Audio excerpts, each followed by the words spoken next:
Joana, muito obrigada por estar acá con nosotros, por este encuentro, por haber accedido a hablar de tu corto tan hermoso que tenemos acá en este foco Travesías.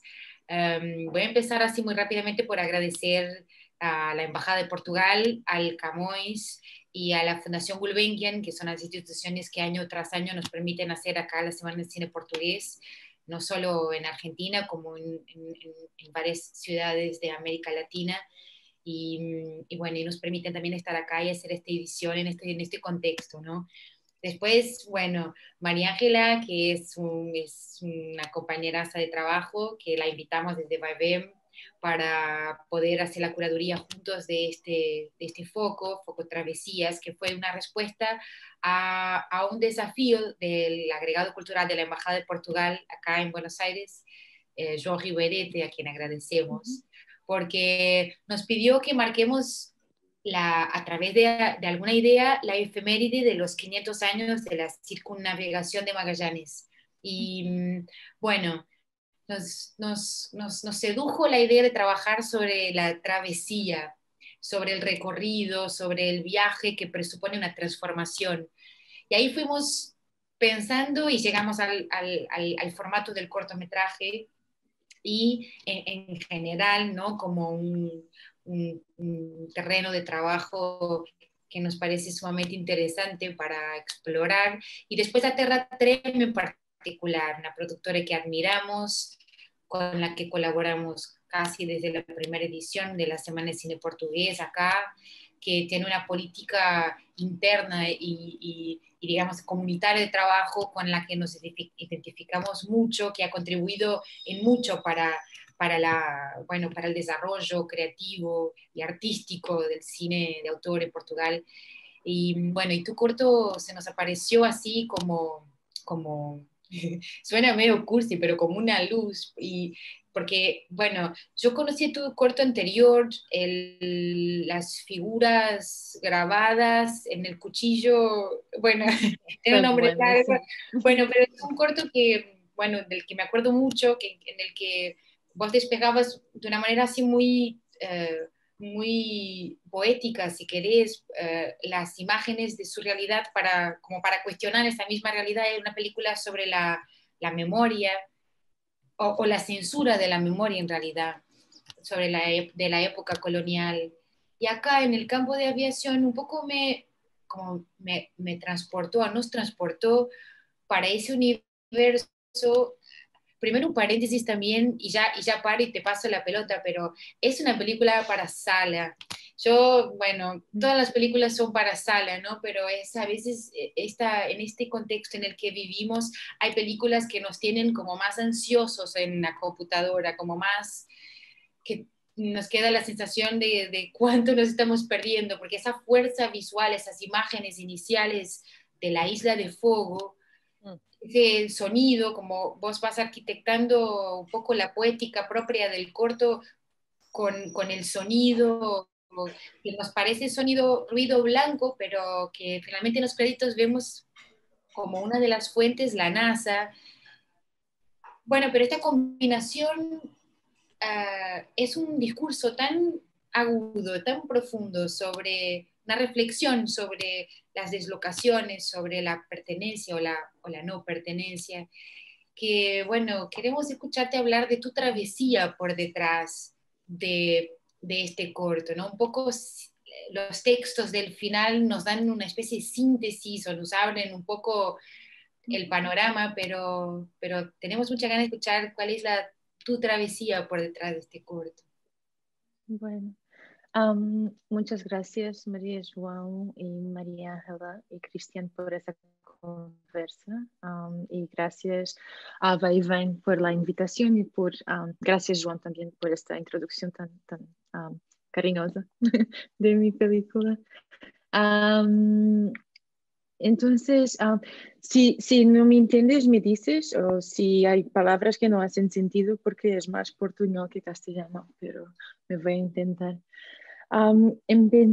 Creo que lo que decías sobre la película y esa idea de travesía, de cuestionar, de pensar o que puede ser una travesía como que entre los dos países o los tres países de donde la película fue hecha, como que uh, cuestionar también la facilidad con que trabajamos en tres continentes así, ¿no?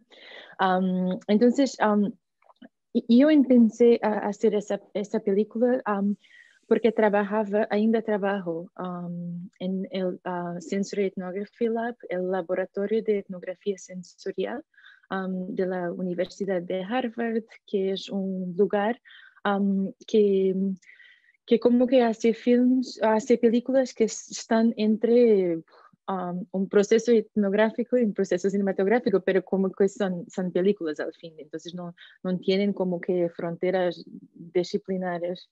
Pero cuando empecé, yo era, creo que la única, o quizás una de las pocas personas que venía no de antropología, pero de cine. Entonces me quedé en un lugar donde la mayor parte de la gente eran antropólogos y me quedé como que intentando entender qué, lo que de ese proceso etnográfico me podía traer para un proceso de cine que me interesaba. Y para mí, esa idea de la etnografía, de seguir, de cómo que hacer pesquisa, planear todo antes de partir y después seguir en un lugar y dejar todo lo que hiciste y estar presente en ese momento con las personas, con los lugares que encuentras. Y construir imágenes y construir sonido que vienen como que del momento, del extrañamiento, de como que intentar ver las cosas como la- las, las ves instintivamente la primera vez que las encuentras, ¿no? Y traducir eso en imágenes.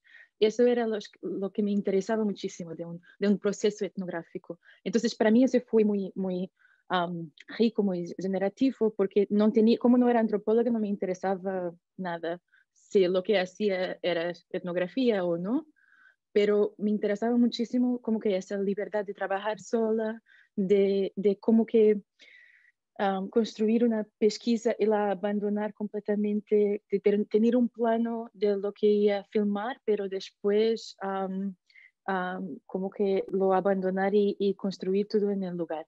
Entonces me fui en esa, para como que intentar lo que podía hacer, trabajar de esa forma en un lugar donde no tenía para dónde me ir, creo.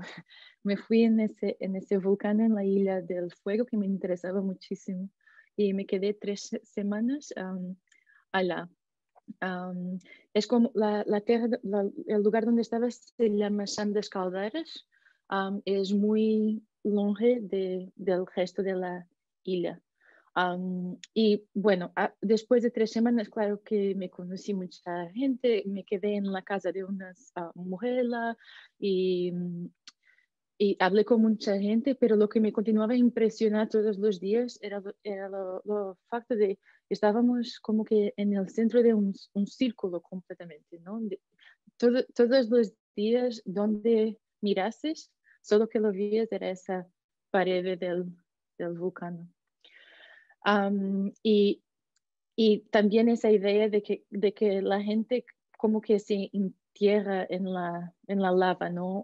Entonces, desde, lo que estoy intentando decir es como que ese proceso muy alargado de construcción, muy alargado de intentar entender lo que vas a hacer y después cuando estás, las imágenes que produces y los sonidos que produces, al fin en la peli son 2 planos, pero para mí es como los 2 planos que contienen esa experiencia de estar allá.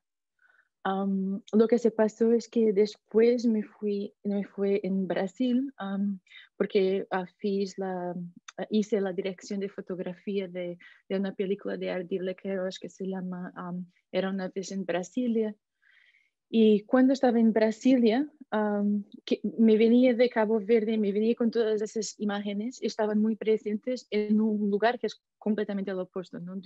Venía de un lugar que es muy, muy es como que muy centrado en ese casi que tiempo geológico, es un vulcano activo, ¿no?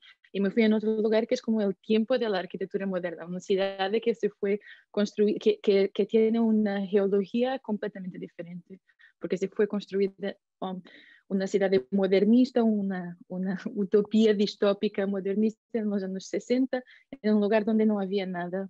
Entonces eras como los dos polos opuestos, los dos momentos de una escala temporal, claro, que tenía que ver también con Portugal, también con mi lugar, mi cuerpo, pero también como con una escala una escala casi de ficción científica.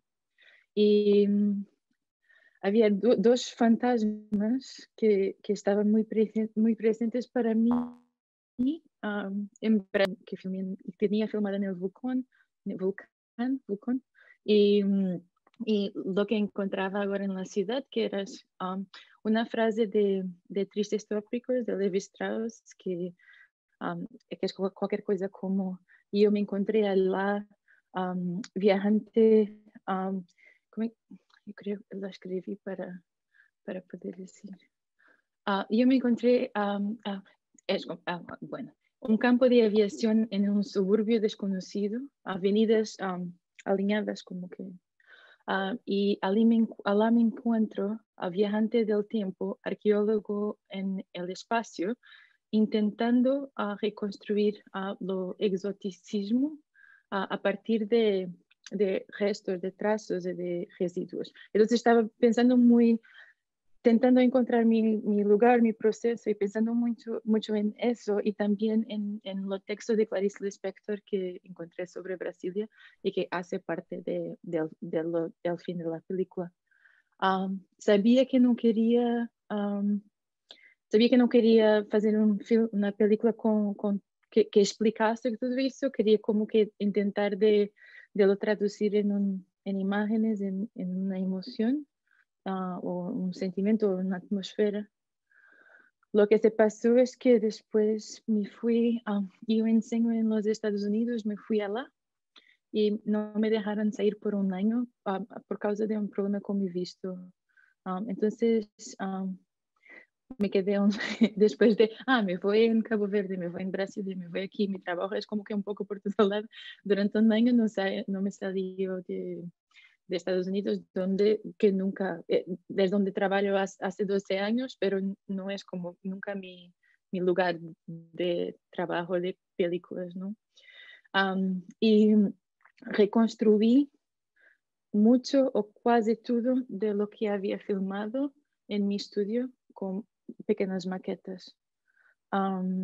Porque me interesaba, porque estaba ya trabajando con dos lugares que eran como dos polos de ese tiempo geológico que me estaba interesando.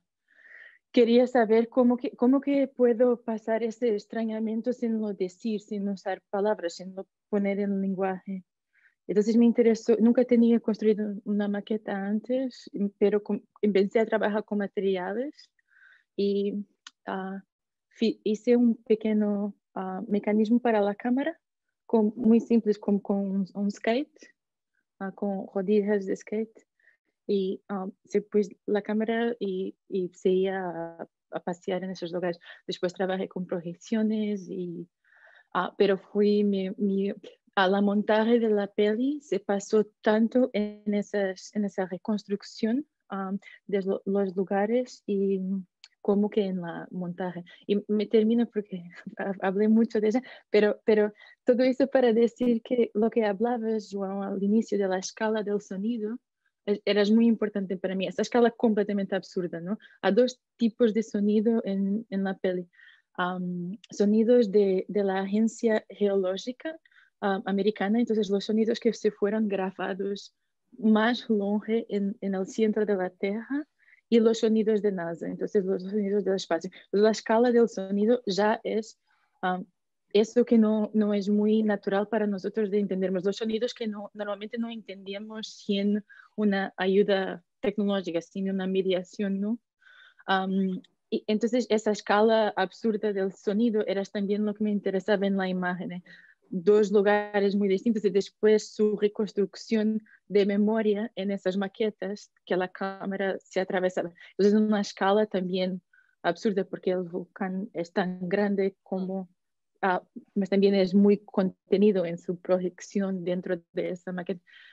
Entonces sí, hablé muchísimo, pero para hablar un poco de esa idea de travesía del sonido, creo que ese fue un poco el trayecto de hacer la película muy, pero no. No, Giovanna, muchas gracias. Y bueno, yo me sumo a los agradecimientos de María. Y bueno, también es un honor tenerte acá en este espacio. Nos dejaste sin preguntas. No, mentiras, siempre hay preguntas, siempre hay muchas preguntas. Perdón. Y realmente me parece que, bueno, lo que nos explicabas del sonido, y también durante el corto vemos, bueno, las imágenes de los volcanes, a la ciudad, los sonidos cotidianos, la implementación de distintas técnicas y el esbozo como de una posible historia que todavía no sabemos. Es casi como un recorrido justamente etnográfico de imágenes y sonidos lleno de poesía, pero lo interesante es que no vemos a ningún humano, no vemos personas, ¿no? Solo vemos como en algún momento en el volcán como dos manchas rojas que después vemos moverse, entonces ahí más o menos, pero no son claros. Entonces, me parece interesante como tu mirada hacia lo etnográfico y cuál es tu posición crítica respecto a la etnografía, o sea, cómo la piensas y cómo la incorporaste en tu trabajo. Porque para mí es un trabajo etnográfico con una mirada diferente, ¿no? Es la construcción de emociones, sensaciones y de sonido, ¿no? Como para mí ese trabajo es importante y es pensar la etnografía desde tu lugar en el espacio y no en la contemplación y observación de los que viven en ese espacio. Entonces, eso me interesaba saber.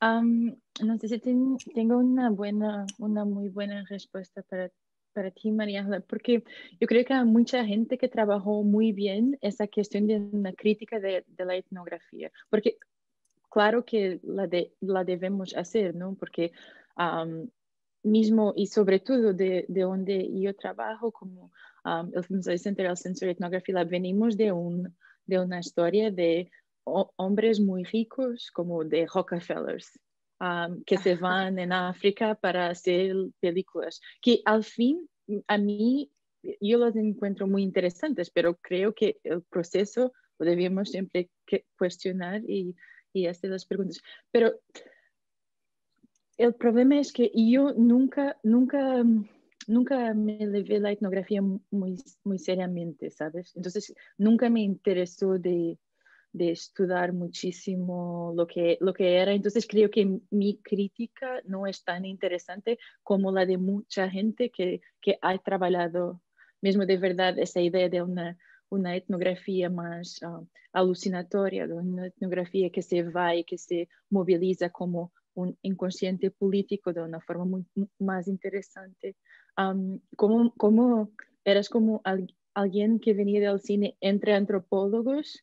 Ellos sabían muy mejor hablar de etnografía que yo y yo podía como que la entender como una narrativa mucho más con una historia que eso sí me interesa muchísimo, esa idea de una narrativa, como que una ficción científica, una etnografía que es imposible a partir de a través de Adirley, cuando empezamos a trabajar juntos, y él me pasó a Crónicas Marcianas, el libro de Ray Bradbury, y para mí es el libro más interesante de etnografía del mundo, porque es como que gente que se va en Marte y se llega y piensa que entiende todo, ¿no? Y se muere siempre porque piensa que está entendiendo lo que se está pasando. Entonces, como que para mí esa idea era interesante bueno, si yo no soy etnógrafa y etnografía también es imposible, entonces lo que es que existe en el proceso que para mí hace sentido. Sobre todo en esa idea creo que es que lo que conozco mejor que es esa idea de etnografía sensorial, que básicamente como que una definición así muy rápida, dice que cuando miramos estamos a hacer algo que no es claro que es siempre cultural, ¿cierto? Porque miramos con nuestro cuerpo, nuestra posición histórica, social, geográfica, de clase, de raza, de género.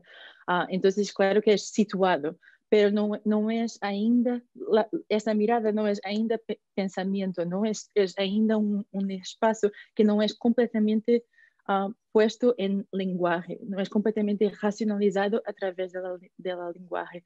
Entonces, que la idea de la etnografía sensorial es que cuando filmas, como es que puedes casi que colocar tu cuerpo en un límite que estás siempre en ese lugar. Entonces, que estás siempre en ese lugar que no es ainda completamente racionalizado en el lenguaje, ¿no?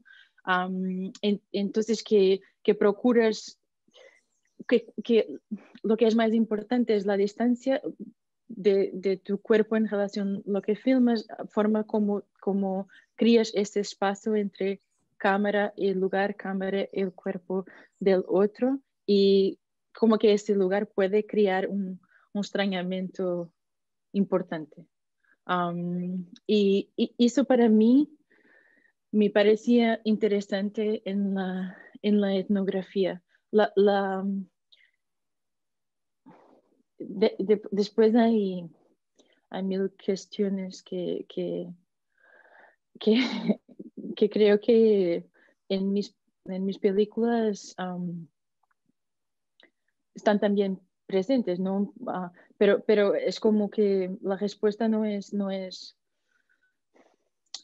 tan interesante porque no es eso que fue generativo para las pelis. Pero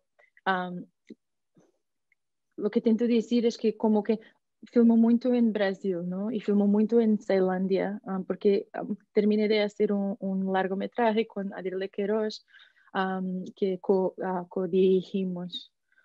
Y claro que yo no hablo brasileño, no soy brasileña, mi cuerpo es diferente de lo de mucha gente que vive en ese lugar. Para mí, este espacio también es generativo y también es un lugar posible de trabajar, pero que es un proceso de trabajo que yo creo que puede ser honesto y político también. Pero el discurso que yo puedo hacer sobre lo que es lo que yo no creo que es tan interesante. Creo que si está en las pelis, entonces está bien, no sé. Creo que hay gente que trabaja eso, que trabaja una crítica de la etnografía de una forma muy interesante, pero no es eso que mueve mi trabajo. Creo que debe existir una crítica, pero las pelis que asustan en otro lugar. Bueno, a mí igual me parece que tienes una mirada crítica, porque realmente, y todo esto que dices de la construcción del espacio, de la distancia respecto a lo que firmas tú en el espacio, la gente, me parece que es un lugar que tú construyes también de una manera muy poética y que eso se logra ver en el corto con las imágenes y también con la construcción de sonido. Ya como por último y para ir cerrando un poco, cuéntanos del texto al final del corto y eso cómo decides incorporarlo justamente al final del corto, cuando ya hemos pasado también por una especie a mí me dio esa sensación de que el corto también bordeaba un poco la instalación, la maqueta, el videoarte y de repente terminas con esto que es casi poético. ¿Cómo es la decisión de ese último texto al final? Gracias. Yo pensé mucho de no lo incluir y muchas veces, porque hay un problema con una copia del film, muchas veces cuando el film se pasa, no hay legendas para el texto final. Okay. Entonces mucha gente lo vio sin legendas y me dice, no, es tan interesante como el texto final no es sobre las palabras, es sobre la textura de la voz, cuando no fue nada lo que intenté hacer. Pero es como que un acaso que todavía viene, porque me pregunté muchísimo si lo debía incluir o no. Era un texto que que fue muy importante para mí. Cuando estaba filmando, es el momento del golpe de Dilma, ¿no? De Temer se va a asumir la presidencia. Y yo estaba filmando en Brasilia, estaba en Brasilia, pero estaba filmando en Ceilândia. Entonces, esta idea de una memoria inconsciente que como que se va destruyendo la arquitectura de la ciudad, se va manchando la arquitectura de la ciudad. Me parecía muy interesante en este momento político y también por lo que era para mí como que esa relación entre la periferia y la capital, ¿no? Esa amenaza de la periferia y de la capital. Y el texto de Clarice Lispector se termina con esa idea que los ratos están invadiendo Brasil, ¿no? Todo que es malo, todo que es sujo, todo que es como que una subversión de la blanquitud arquitectónica es lo que está invadiendo y no se puede parar. Entonces, eso me parecía bien para terminar esa película.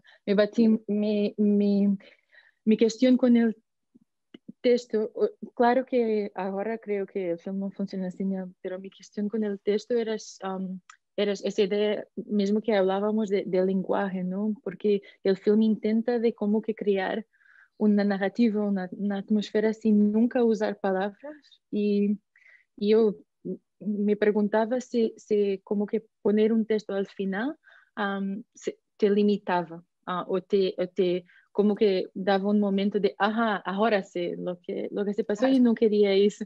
Y fue como que una experiencia. Para mí ainda funciona como que una otra unidad. Es como que un otro film se podría empezar allí y eso me interesa muchísimo. Pero lo estaba experimentando, ¿no? Creo que lo bueno de hacer films sola en esa manera también, lo que me gusta muchísimo es que puedes hacer como que cada cosa es como también un experimento, ¿no? Vamos a ver si va a funcionar así. Después hay siempre un otro momento en una otra peli que puedes hacer y que vas a intentar una otra cosa. Y el texto era eso, mucho más de que ser como que una explicación. Es como que un loop, ¿no? Que y llegas al final, es como que podría empezar esta peli o una u otra peli en el mismo lugar. Sí, para mí fue eso, era como una capa más. O sea, nunca volví atrás, sino siempre era como avanzando. Bueno, Giovanna, muchísimas gracias. María, ¿tú tienes algo más para decir, cerrar? Tengo para decir, muy obrigada, Joana. Es un placer escucharte y es un placer enorme que hayas estado con nosotros acá, así realmente. Muy obrigada. Obrigada a vocês.